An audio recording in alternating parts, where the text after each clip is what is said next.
And I want to quote something from your book, something which he said. You say that on 11 February 1990, the day of Nelson Mandela's release from prison, he made the following statement. The white monopoly of political power must be ended, and we need a fundamental restructuring of our political and economic systems to address the inequalities of apartheid and create a genuine democratic South Africa. That, of course, didn't take place in the last 20 years. And I want you to focus on one particular thing when you answer this for me today. In the book, you contextualize the statement around the fact that he said this, but soon after that, he was having regular meetings with Big Capital, Harry Oppenheimer in particular, and you talk about an elite compromise that was reached. I do want you to talk a little bit, for the benefit of our audience, about the early 90s and the secret meetings and the deals that were struck back then between the ANC and Capital in South Africa. Because I think that's really very instructive for understanding. It's very instructive for understanding where we are today, why things haven't changed. The whole transition process was orchestrated by the mineral energy complex. And with Harry Oppenheimer and to a lesser extent Anton Rupert, they organized everything. Early in the 1990s, there was regular lunches between Mr. Mandela and Harry Oppenheimer. When I became aware of it, I remember I was furious. For what must they have lunches? But these lunches developed into regular meetings at Little Brunthurst. It is the estate of Harry Oppenheimer. When too many people attend that secret meetings, the meetings were shifted to the Development Bank between Johannesburg and Pretoria.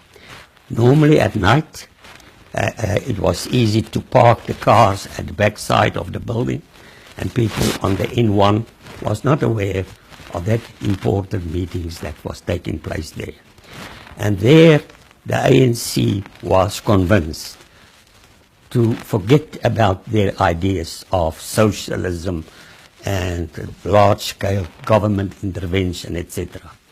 You see, America was in the beginning of the 90s, in a mood of triumphalism. Their attitude was that the American model has won, and that everyone must adapt to the American model. So under the pressure of the South African business sector, with pressure from the Americans that have quite a vested interest in South Africa, the ANC was had to give in. You see, on the question, why have they accepted the new liberal model of the Americans? That is definitely not the correct model for South Africa. Is the bargaining power of the business sector and the Americans. But the Americans was also in a position to make use of threatening the ANC, that if you, in a rather diplomatic way, told the ANC, if you are not going to accept our proposals, we can destabilize South Africa. Now, and there is a third possibility that no one can prove, and I can only speculate it. The question is how many money went under the table. So there's the three reasons: convincing the ANC with arguments, threatening them, and buying them out. Two or all three was at play at that time, because from May 1992, the ANC published a document, Ready to Govern. In that document, it was clear. Previously, the ANC talked about growth through redistribution. In that document of 92, they talk about redistribution through growth. And you know, the year policy was announced in 1996, the so-called trickle down. If there is growth in the capitalist sector, then there will be a trickle down to the poor. It is not necessary to have comprehensive redistributive measures. The typical American approach, that with growth there will be trickle down.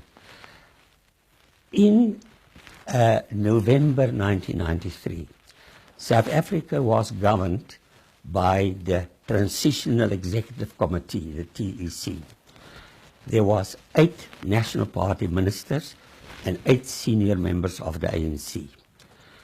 And they had a meeting to ask the International Monetary Fund for a loan of $850 million that we need for the transition. And the IMF, it was, of course, everything was arranged, was prepared to give the loan, but they had a document, a statement on economic policy, and said, yes, we will give you the money if all 16 sign the document. And if one read that document, statement on economic policy carefully, it is gear in embryo form. It is the new liberal policy. And so the ANC had no choice. It was, after in 1986 already, when Gorbachev and Reagan reached an agreement to seek negotiated settlements for all the flashpoints in the world. After that, Reagan informed the ANC that he can't any longer, the Soviet Union can't any longer support the ANC military and financially. Now the ANC don't want us to mention that. As they said, Gorbachev only told them to look for a diplomatic solution instead of a military solution. But the truth is that Gorbachev had realized at that stage that the Soviet Union, after the 20 years of Brezhnev, was in a near bankrupt situation.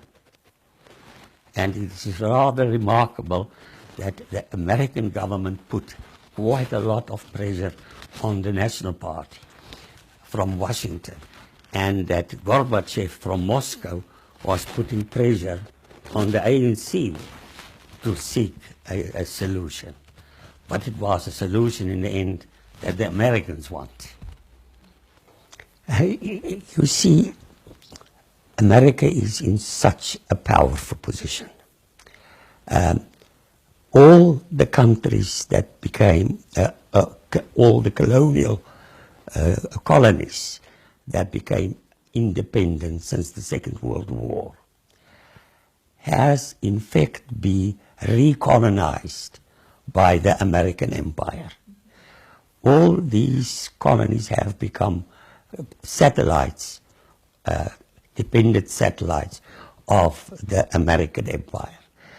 That financial power, the cooperative power, the military power of the United States is so awful. After South Africa has been slotted in, the Americans can't be bothered of what we do.